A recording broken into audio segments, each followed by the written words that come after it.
Hello friends, welcome to Sudha Madhavan's kitchen. இந்த அழகான evening டைமில் சூடாக காஃபியோ டீயோ போட்டு சுட சுட ஆனியன் பக்கோடா வச்சு சாப்பிட்டா சூப்பராக இருக்கும். நார்மல் ஈவினிங் கூட ஹாப்பியான ஈவினிங்காக மாறிடும். வாங்க எப்படி பண்ணுறதுன்னு பார்க்கலாம். வெங்காய பக்கோடா செய்யறதுக்கு 2 பெரிய ஆனியனை நீள நீளமாக கட் பண்ணி வச்சுக்கலாம்.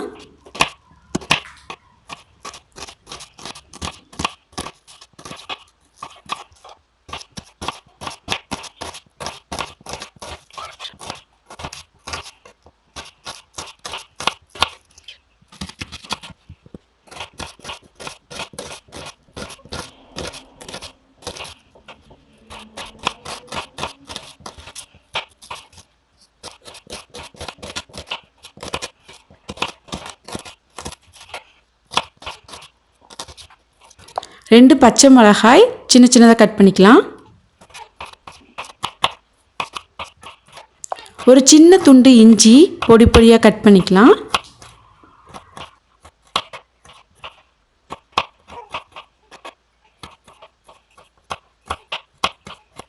கொஞ்சமாக கொத்தமல்லி தழை அதையும் பொடி பொடியாக கட் பண்ணிக்கலாம்.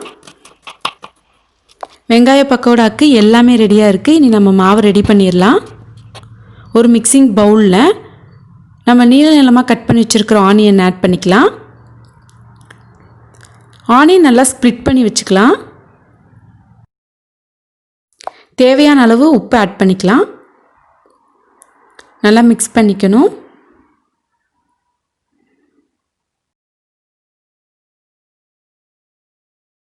இது கூட பச்சை மிளகாய், இஞ்சி,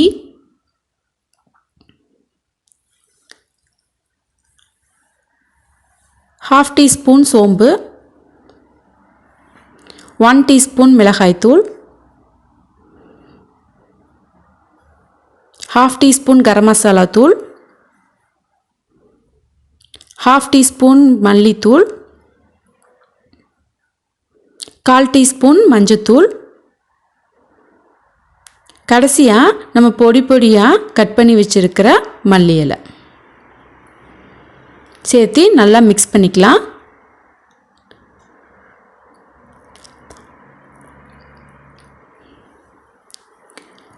வெங்காய பக்கோடாக்கு நம்ம தண்ணி எதுவும் சேர்த்த போகிறதில்ல.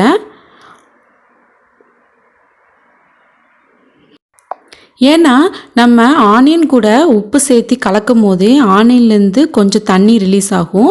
அந்த தண்ணியே போதும் நம்ம ஃபுல்லாக மாவு பிசைறதுக்கு. மசாலாலாம் போட்டு மிக்ஸ் பண்ணி ரெடியாக இருக்குது. இதோடு நம்ம மாவை ஆட் பண்ணிடலாம். 100 கிராம்ஸ் கடலை மாவு, 2 பெரிய ஆனியனுக்கு 100 கிராம்ஸ் கடலை மாவு கரெக்டாக இருக்கும். நல்லா மிக்ஸ் பண்ணிக்கலாம்.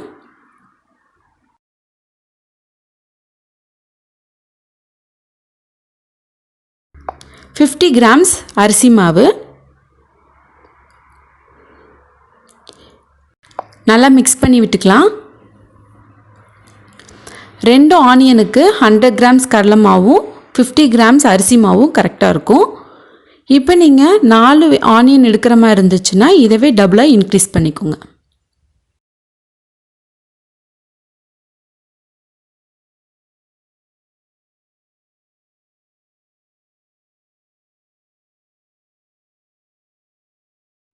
நல்லா கலந்து விட்டாச்சு. இனி நம்ம ஆயிலில் ஃப்ரை பண்ணி எடுத்துடலாம். நம்ம ஆயிலும் சூடாயிருச்சு.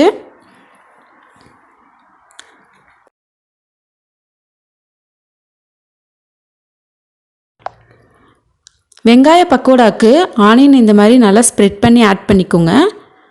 மொத்தமாக போட்டிங்கன்னா வேகாமல் போயிடும். சம்டைம்ஸ் சாப்பிட்றதுக்கு நல்லா இருக்காது.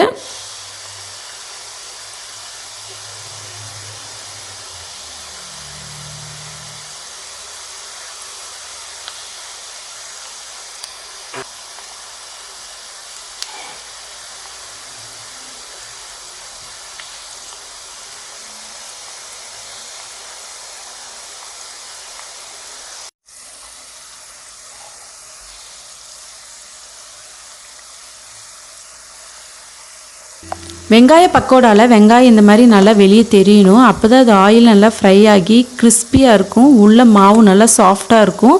சாப்பிட்றதுக்கும் ரொம்பவே நல்லாயிருக்கும்.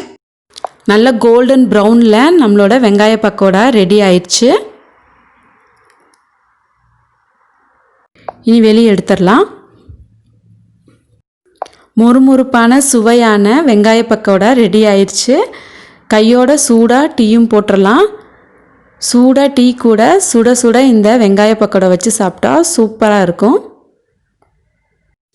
நீங்களும் உங்கள் வீட்டில் கண்டிப்பாக ட்ரை பண்ணி பாருங்கள். உங்களோட ஃபீட்பேக் என்னென்னு கமெண்ட் பாக்ஸில் ஷேர் பண்ணுங்கள். உங்களுக்கு என்னோடய வீடியோ பிடிச்சிருந்தா லைக் பண்ணுங்கள், ஷேர் பண்ணுங்கள், சப்ஸ்கிரைப் பண்ணுங்கள். நோட்டிஃபிகேஷனுக்கு பக்கத்தில் இருக்க பெல் ஐக்கானையும் கிளிக் பண்ணுங்கள். ஹெல்த்தியாக சாப்பிட்டு ஹாப்பியாக இருங்க. Be safe. Thank you friends.